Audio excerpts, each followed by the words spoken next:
ایک चालाक शख्स जिसने अपनी अक्ल, मक्कारी और मंसूबाबंदी से ऐसी ताकत हासिल कर ली कि खिलाफत अब्बासिया के लिए दर्द सर बन गया। हर जंग, हर साजिश, हर मौका पर बाबक का सितारा बुलंदी की तरफ बढ़ता गया। जहां दूसरों के कदम लड़खड़ाए, वहां वो और मजबूत होता गया। ऐसा लगता था जैसे तकदीर खुद उसके साथ है और कोई ताकत अब उसे रोक नहीं सकती।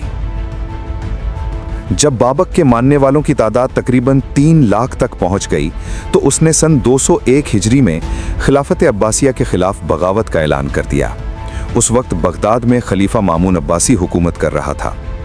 3 साल तक खलीफा मामून को अंदरूनी मसाइल ने इस तरफ तवज्जो देने का मौका न दिया। फिर 204 हिजरी में उसने अपने गवर्नर ईसा बिन मोहम्मद को, जो आर्मीनिया और आज़रबाईजान का हाकिम था, हुक्म दिया कि बाबक की बगावत ख़त्म करे। मगर कुछ वजूहात की बिना पर ईसा बिन मोहम्मद ये मुहिम मुकम्मल न कर सका। 209 हिजरी में खलीफा मामून ने एक और सरदार अली बिन सिद्का अल-मारूफ ज़ुरैक को भेजा कि वो बाबक की फौज को तोड़ दे और उसे गिरफ्तार करके लाए। लेकिन नतीजा उल्टा निकला। बाबक ने मुकाबले में ज़ुरैक के साथी इब्ने जुनैद को शिकस्त देकर गिरफ्तार कर लिया। ज़ुरैक भी इस मुहिम में नाकाम रहा, इसलिए मामून ने उसे हटाकर इब्राहिम बिन लैस को आर्मीनिया और आज़रबाईजान का नया गवर्नर मुकर्रर कर दिया। लेकिन ज़ुरैक ने बगावत कर दी। उसने मोसिल और आज़रबाईजान के दरमियान के पहाड़ी इलाके पर कब्जा कर लिया और फिर मोसिल पर भी हमला कर दिया। इस लड़ाई में मोसिल का गवर्नर सईद बिन उन्स मारा गया और ज़ुरैक ने शहर पर कब्जा जमा लिया। यह खबर खलीफा मामून तक पहुंची तो वो बहुत गुस्से में आ गया। सन 212 हिजरी में उसने मोहम्मद बिन हमीद तूसी को मोसिल का नया गवर्नर मुकर्रर किया और उसे हुक्म दिया कि ज़ुरैक और बाबक दोनों को ख़त्म करे। मोहम्मद बिन हमीद ने फ़ौरन मोसिल का रुख किया, ज़ुरैक को शिकस्त दी और शहर दोबारा वापस ले लिया। मोसिल की मुहिम ख़त्म करने के बाद उसने अपनी फ़ौज के साथ बाबक की तरफ पेशकदमी की। वो बड़ी चालाकी और मंसूबाबंदी से आगे बढ़ता हुआ बाबक के इलाकों तक पहुंच गया। बाबक कुछ देर तक पहाड़ के दामन में लड़ता रहा, फिर वो पहाड़ पर चढ़ गया। मोहम्मद बिन हमीद कामयाबी के जोश में उसका पीछा करता हुआ तकरीबन 3 कोस तक ऊपर चला गया। अचानक बाबक के सिपाही कमीनगाह से निकले और उस पर हमला कर दिया। खुद बाबक भी पलटकर मोहम्मद पर टूट पड़ा। मोहम्मद बिन हमीद की फौज घबरा गई और भाग निकली, मगर मोहम्मद ने साबित कदमी से लड़ाई जारी रखी। आखिरकार वो चारों तरफ से दुश्मनों में घिर गया, जख्मी हुआ और शहीद हो गया। जब यह खबर खलीफा मामून तक पहुंची तो वो शदीद रंजीदा हुआ। बाबक की बगावत और उसकी फतूहात ने खलीफा को बहुत गुस्सा दिलाया, मगर किस्मत ने उसे मजीद कोई कदम उठाने का मौका न दिया और कुछ ही अरसे बाद खलीफा मामून दुनिया से रुखसत हो गया। बाबक ने शहर बज़ को अपना मजबूत ठिकाना बना रखा था। उसने अर्दबील और आज़रबाईजान के दरमियान मौजूद कई किलों को तबाह और वीरान कर दिया था। जब खलीफा मोतसिम अब्बासी ने 218 हिजरी में अपने भाई मामून के इंतकाल के बाद खिलाफत संभाली, तो उसने अबू सईद मोहम्मद बिन यूसुफ को हुक्म दिया कि बाबक के खिलाफ कार्रवाई करे। अबू सईद ने वो तमाम किले दोबारा तामीर किए जिन्हें बाबक ने बर्बाद किया था। उसने उन्हें फौज, हथियारों और अनाज से मजबूत बना दिया। इसी दौरान बाबक के सिपाहियों के एक दस्ते ने इन इलाकों पर रात के वक्त अचानक हमला किया, लेकिन अबू सईद ने फौरन उनका पीछा किया।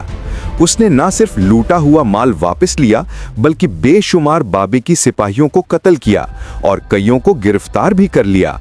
फिर उसने मकतूलों के सर और कैदियों को एक रिपोर्ट के साथ खलीफा मोतसिम के पास भेज दिया। ये थी बाबक के मानने वालों की पहली बड़ी शिकस्त, जो खिलाफत की फौज के हाथों हुई। इसके बाद दूसरी शिकस्त एक दिलचस्प और हैरानकुन अंदाज में हुई। बाबक का पुराना साथी और मददगार मोहम्मद बिन हैस, जो आज़रबाईजान के एक किले में रहता था, पहले तो बाबक की फौज को खुराक और असलहा पहुंचाता था, मगर बाद में उसके बाबक से ताल्लुकात खराब हो गए। कुछ रिवायात के मुताबिक बाबक ने उस पर बदएतमादी जाहिर की, जबकि कुछ मुहर्रिखीन कहते हैं कि मोहम्मद बिन हैस ने हालात देखकर अपनी वफादारी बदल ली। उसे अंदाजा हो गया था कि खिलाफत अब ताकतवर हो रही है और बाबक का अंजाम करीब है, इसलिए उसने अपनी जान और मकाम बचाने के लिए खलीफा मोतसिम का साथ दे दिया। एक दिन बाबक का सिपह सालार इस्मत वहां से गुजरा। मोहम्मद बिन हैस ने उसकी बड़ी इज्जत की, दावत दी और रात को उसे किले में ठहराया।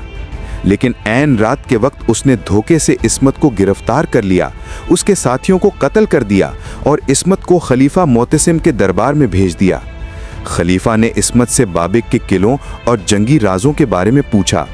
इस्मत ने सब कुछ बता दिया, रास्ते, खुफिया ठिकाने और जंगी मंसूबे तक, लेकिन मोतसिम ने उसे रिहा न किया और सजा दी। फिर खलीफा ने मशहूर सिपह सालार अफशीन हैदर को बाबिक के मुकाबले के लिए भेजा और उसे जबाल के इलाके की गवर्नरी अता की। अफशीन ने जंग के मैदान में पहुंचकर पहले खुराक और सप्लाई का मजबूत इंतजाम किया। उसने रास्तों को महफूज बनाने के लिए हर थोड़ी दूर पर चौकियां कायम की और तजर्बाकार सिपाहियों को निगरानी पर लगा दिया। ये सिपाही अर्दबील से लेकर अफशीन के कैंप तक दिन रात गश्त करते और हर काफिले को हिफाजत से गुजरने देते। जब भी बाबिक का कोई जासूस पकड़ा जाता, अफशीन उससे न सख्ती करता न जुल्म, बल्कि उसके साथ नरमी से पेश आता, उसके अखलाक और हालात के बारे में जानता और फिर उस पर मजीद एहसान करके आज़ाद कर देता। खलीफा मोतसम ने जब देखा कि अफशीन अकेला बाबक का मुकाबला नहीं कर पा रहा, तो उसने अपने एक और नामवर सिपा सालार बगा कबीर को बड़ी फौज, मालो असबाब और रसद के साथ अफशीन की मदद के लिए रवाना किया।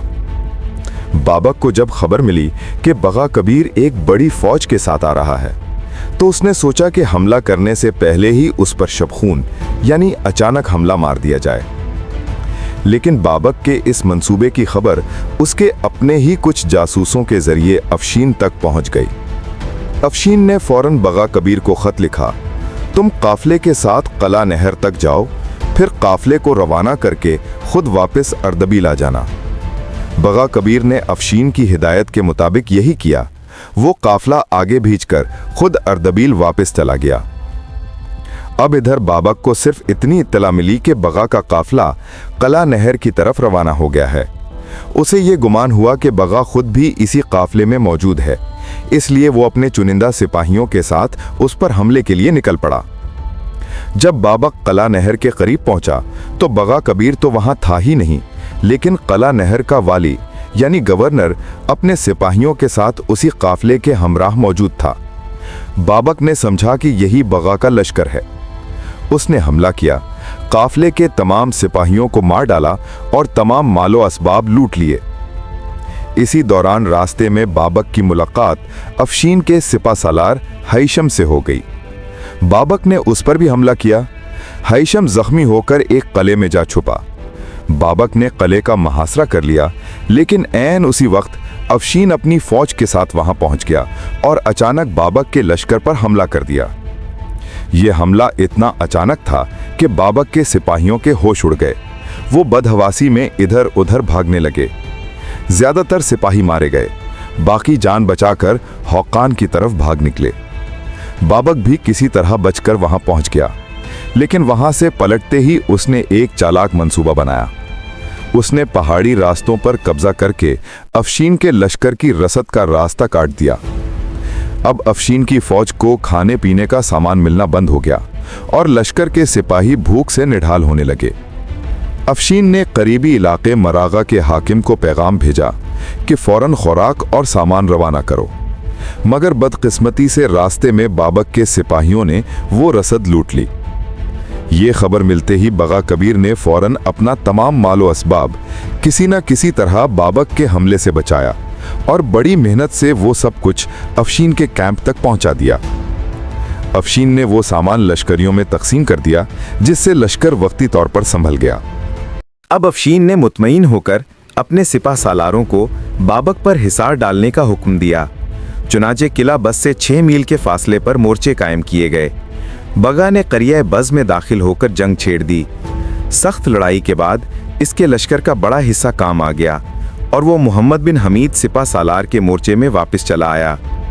इसने मदद तलब की तो अफशीन ने अपने भाई फजल अबू जोश, अहमद बिन खलील और जनाह अल आहवर को बगा की कमक पर रवाना किया और हुक्म दिया कि फलां दिन फलां वक्त बाबक पर यकबारगी हमला करना। मैं भी इस सिमत से यलगार करूँगा।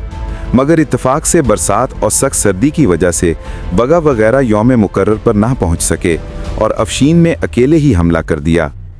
इब्तदाई लड़ाई में बाबक मुकाबला ना कर सका और पीछे हट गया। अफशीन ने बढ़कर उसके मोर्चे पर कब्जा कर लिया अगले दिन बगा वगैरह बर्फ, बारिश और सर्दी से तंग आकर एक पहाड़ी पर चढ़ गए जो अफशीन के लश्करगाह के करीब थी। वहां भी बर्फबारी ने उनका दम निकाल दिया। 2 दिन इसी अजियत में गुजरे। इसी दौरान बाबक ने मौका पाकर अफशीन पर अचानक शबखून मारा, जिससे अफशीन को पीछे हटना पड़ा। दूसरी तरफ बगा की फौज में रसद कम होने से शोर व फरियाद मच गई। मजबूरन बगा किले बज की तरफ बढ़ा ताकि अफशीन का हाल मालूम करे, मगर राह में बाबक के सिपाहियों ने घेर लिया। बगा किसी तरह बचकर रात के अंधेरे में एक दुश्वार गुजार पहाड़ी रास्ता तय करके दामने कोह में जा उतरा। इसने वहां पड़ाव डाला और मालो असबाब की हिफाजत के लिए पहरा मुकर्रर किया, लेकिन लश्कर थकन से निढाल था। सब सिपाही सो गए। बाबक ने मौका देखा और अचानक हमला कर दिया। तमाम मालो असबाब लूट लिए गए और बगा खाली हाथ खंदके अव्वल की तरफ भागा, जो पहाड़ के दामन में वाक़ थी। यूं बर्फ, बारिश और जंग के शोर में खिलाफत का लश्कर पसपा हुआ और बाबक एक बार फिर अपनी तदबीर और जुर्रत से दुश्मन पर भारी पड़ा। मगर ये कामयाबी वक्ती थी, क्योंकि अफशीन अब खामोश बैठने वाला न था। वो अपने दिल में इंतकाम की आग लिए ऐसा जाल बुन रहा था जिससे निकलना खुद बाबक खुर्रमी के लिए नामुमकिन होने वाला था। अब देखना यह है कि क्या अफशीन अपनी तदबीर से बाबक को ज़ेर कर पाएगा या तारीख एक बार फिर बाबक की फतह लिखेगी। ये सब आपको पता चलेगा अगले हिस्से में, बाबक का अंजाम अफशीन का जाल में।